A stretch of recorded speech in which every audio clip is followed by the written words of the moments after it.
साथियों, जय श्री कृष्ण, राधे राधे, ओम नमः शिवाय, हर हर महादेव। साथियों, आज आप लोगों को 2 माह का यानी अगस्त सितंबर का भविष्यफल बताने जा रहे हैं। आप लोग स्वस्थ होंगे, सानंद होंगे, ऐसी मुझे पूर्ण उम्मीद है तथा भगवान भोलेनाथ से भी यही प्रार्थना है कि मेरे प्रिय दर्शक स्वस्थ रहें, सानंद रहें और भगवान भोलेनाथ उन पर कृपा दृष्टि रखें। साथियों, पावन पर्व महीना श्रावण का चल रहा है और पहले भी मैंने बताया, अब भी शुरुआत में बता रहा हूँ कि इस माह में भगवान भोलेनाथ बहुत प्रसन्न होते हैं और अपने भक्तों पर बहुत जल्दी दया करते हैं। आप भी इनको प्रसन्न करके वरदान ले सकते हैं, मन इच्छित फल प्राप्त कर सकते हैं। तो साथियों, अब हम बताने जा रहे हैं कि ये 2 महीने, जैसा कि थंबनेल में लिखा है, 2023 के आ गए 2 माह विशेष और होने जा रही है गोल्डन पीरियड की शुरुआत। साथियों, आपको विश्वास नहीं हो रहा होगा क्योंकि अब तक जो स्थिति रही वो बहुत कष्टदायक रही। बड़े कष्ट झेले आप लोगों ने। समय ऐसा रहा जिसमें अपने भी पराये हो गए। धन तो आया ही नहीं, या आया तो बहुत कम आया, खर्चे ज़्यादा और धन की स्थिति कम रही। साथियों, अब आगे मैं बताना चाहूँगा कि धन की स्थिति कैसी रहने वाली है। धन जो है आएगा और ऐसा आएगा कि जो अब तक आप लोगों को परेशानियां रहीं वो सभी दूर हो जाएंगी।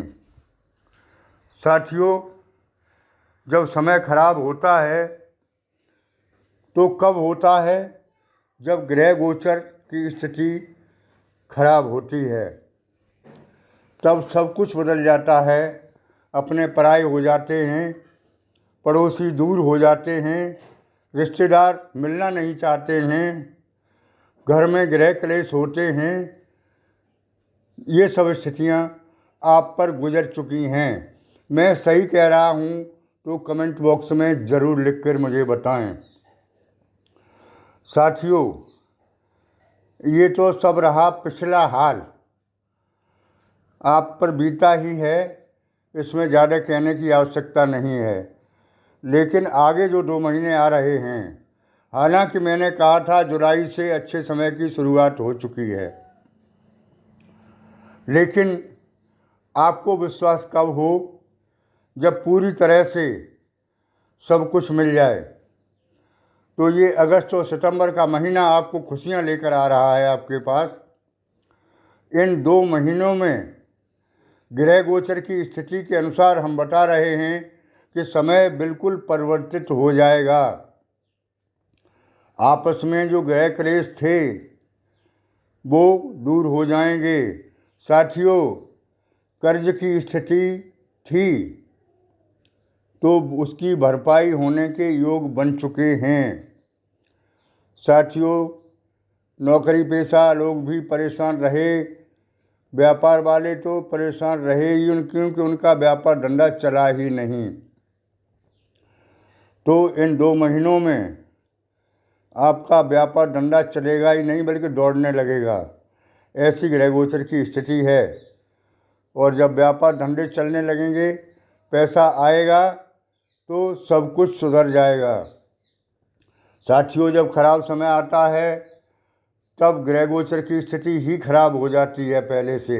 अच्छा समय आता है तो ग्रह गोचर चेंज हो जाते हैं, अच्छी स्थिति में आ जाते हैं। वही हो रहा है। आपके ग्रहों की स्थिति अब परिवर्तित हो चुकी है और उच्च स्थान में आ चुके हैं। जैसे सूर्यदेव, शनिदेव, बृहस्पति देव, बुध देव, सभी मोस्ट बड़े बड़े ग्रह अच्छी स्थिति में आकर आपको अच्छा फल देने के लिए तैयार हैं।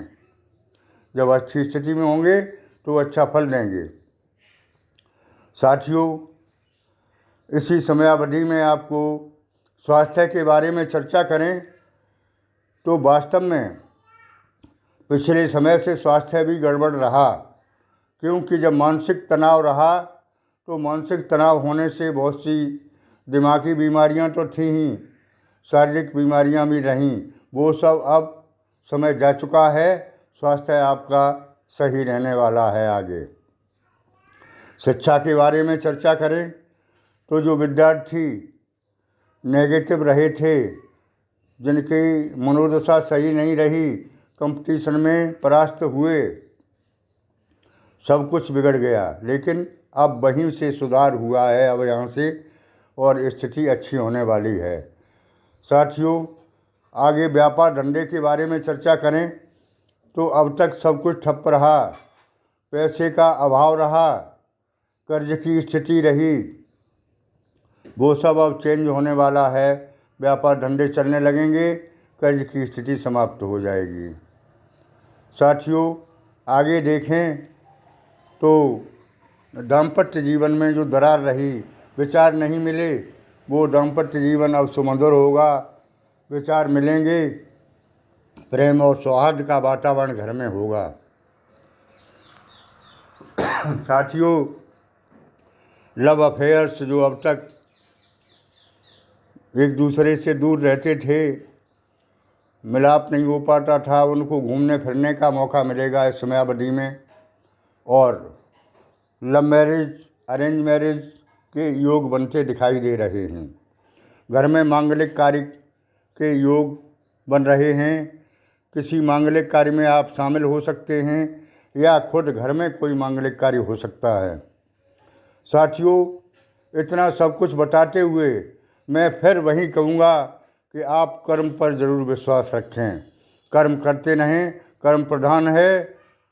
गीता में भी भगवान कृष्ण ने साफ कहा है, कर्मण्येवाधिकारस्ते मा फलेषु कदाचन। तो आप कर्म अवश्य करते रहें, कर्म का फल मिलेगा। साथियों, जिन लोगों ने उस मुसीबत में, उस परेशानी में जो कर्म किए थे, वो संचित होते रहे और उनका अब अच्छा परिणाम अवश्य मिलेगा। इसमें कोई शक की गुंजाइश नहीं है। जिन लोगों ने कर्म ही नहीं किए थे, हाथ पर हाथ रखे, बुरे दिनों का रोना रोते रहे, उनके लिए मैं कुछ नहीं कह रहा हूँ। साथियों, एक और इम्पोर्टेंट बात बता दें कि कुछ अराजक तत्व मेरे नाम से ठगी कर रहे हैं। शायद वो मेरे ऑफिस वाले ही हो सकते हैं। आप व्हाट्सएप पर स्पष्ट लिखकर मुझे सूचित करें। फ़ोन द्वारा नहीं, कमेंट द्वारा नहीं, व्हाट्सएप द्वारा मैं ज़रूर स्वीकार करूँगा और आपकी शंकाओं का भी समाधान करूँगा। कुछ लोगों ने शिकायत की थी कि गुरुजी ने पैसे ले लिए, काम नहीं किया। तो मैं फिर कहता हूँ, मैं पैसा नहीं लेता हूँ। हाँ, जो लोग कुंडली का विश्लेषण वगैरह कुछ कराना चाहते हैं तो ऑफिस खर्चा साधारण रूप से लिया जाता है। हवन यज्ञ कराते हैं, क्योंकि हवन यज्ञ यहाँ चलता रहता है। तो कुछ लोग अपने पैसे भेजकर उनकी धूप सामग्री वगैरह उनके नाम से आहुतियाँ दे दी जाती हैं। इतना तो चल रहा है। हमारे यहाँ ठगी का कोई काम नहीं है, अंधविश्वास फैलाने का कोई काम नहीं है, क्योंकि मैं सीनियर वकील हूँ। इतना तो पैदा कर लेता हूँ जो आपसे ठगी ना करना पड़े। जीवन में ठगी नहीं की है, ना करूँगा, ना आप लोगों को मार्गदर्शन करूँगा कि कोई इसी तरह का शॉर्ट रास्ता ना अपनाएं जिससे बुरा धन घर में आए। बुरा धन अच्छे को भी ले जाता है, ये मुझे पूर्ण विश्वास है। आप लोगों को भी बताना चाहूँगा, बुरा धन किसी भी तरह से अर्जित ना करें। व्हाट्सएप द्वारा मुझे सूचित करें, बताएं जो कुछ आपके साथ कोई गड़बड़ हुई हो उसका मैं समाधान अवश्य करूँगा। साथियों, एक सज्जन ने तो यहाँ तक मुझे धमकी दे दी कि आपको इस यूट्यूब से अलग कर दिया जाएगा। इसके लिए मुझे कोई कुछ सर्दी गर्मी नहीं है, क्योंकि मैं धन अर्जन के लिए ये काम नहीं कर रहा हूँ। मैं सीनियर वकील हूँ, धन अर्जन बहुत कुछ कर दिया मैंने, अब ज़रूरत भी नहीं है, 70+ का हूँ। तो ये धमकियों से कुछ नहीं होगा, और इन सब मुझे कुछ वो भी नहीं है, क्योंकि सब तरह के लोग होते हैं दुनिया में, अच्छे भी हैं और ख़राब भी हैं। 100% हम भी सही नहीं हैं और 100% कोई सही नहीं है। इसके लिए मुझे कोई चिंता नहीं है। हालांकि ये चाहता हूँ कि मेरे द्वारा या मेरे किसी संपर्की के द्वारा आप किसी कन्फ्यूजन में ना रहें। साथियों, उपाय के रूप में बताना चाहूँगा कि भगवान भोलेनाथ इस समय बहुत प्रसन्न हैं। सावन के महीने में आप लोग इन्हें प्रसन्न करके आप भी लाभान्वित हो सकते हैं। जैसा कि मैंने बताया कि श्रावण का पवित्र पावन महीना बहुत अच्छा होता है भगवान भोलेनाथ को प्रसन्न करने के लिए। साथियों, कर्म पथ पर डटे रहें, सफलता अवश्य मिलेगी, इसमें कोई संदेह नहीं है। साथियों, आज के वीडियो में इतना ही। आगे फिर मिलते हैं आपको नई वीडियो के साथ। तब तक के लिए ओम नमः शिवाय, हर हर महादेव। आपको मेरी बातें अच्छी लगी हों तो चैनल को सब्सक्राइब ज़रूर करें जिन लोगों ने नहीं किया है, और बेल आइकन का बटन दबाएं। एक हमारा दूसरा चैनल अच्छी बातें सच्ची बातें शुरू कर दिया है, उस पर अच्छी बातें मिलती हैं। आप लोग YouTube पर देख सकते हैं हमारा नया चैनल अच्छी बातें सच्ची बातें। साथियों, फिर मिलते हैं आपसे, तब तक के लिए ओम नमः शिवाय, हर हर महादेव। धन्यवाद।